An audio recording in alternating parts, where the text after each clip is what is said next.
It finally happened. I watched a movie in theaters with annoying teenagers that talked the entire time.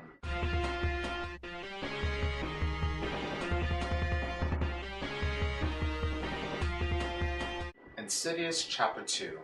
This movie actually opens up with a flashback that takes place well before the first movie that shows exactly what happened to Patrick Wilson's character, Joss, as a child.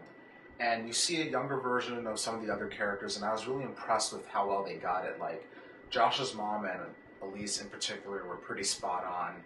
And then we're treated to that annoying title cue with the smashing violin, and this movie ends up picking up in the middle of the fallout. By the end of the first movie, Patrick Wilson's character Josh was not able to return from the further, and something new is in his body, and his family is kind of freaking out because there's this new ghost haunting them.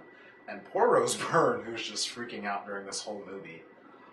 There's this parallel storyline with Patrick Wilson's mom trying to find out the origin of this new ghost, and she's joined by the comic relief characters from the last movie, along with another sidekick that they knew in the past. So they're just long gone while poor Rose Byrne is just fearing for her life back at her house. And as far as horror sequels go, this one isn't half bad. It's not as fresh as the original Insidious, since you're so used to the way the first one scared you. This one's a lot more predictable. I'll commend the movie for getting to the point faster with the scares, as opposed to the first one that just slowly built up. But those scares weren't really effective like those early ones. So the movie's biggest strength is for it to just get weirder. And it does get silly and far-fetched at times, but it still got me to jump. And honestly, that's what you want out of this. People go to comedy to laugh, people go see horror movies to get scared. And on that level, this movie's okay. What it also helps this movie is that for some reason I really like these characters, like especially Josh's mom and Elise, which I've already mentioned like 5 times. Like, they're probably some of the smartest characters like I've seen in some horror movies. This movie does have a slightly higher budget, so the production value here is a lot nicer than it was for the first movie.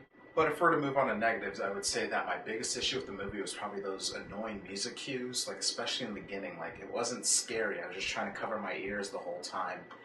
And another issue I had was, while I liked the comic relief guys in the first movie, I didn't think they worked as well here, with the exception of one scene where like a small ghost child tells them both to like leave a room. Like, I love their reaction to that. But overall, this is an okay sequel. If you're a fan of the original, you'll at least think that this one's okay. But if you haven't seen the original, then I don't recommend this for you because nothing about it will make sense to you.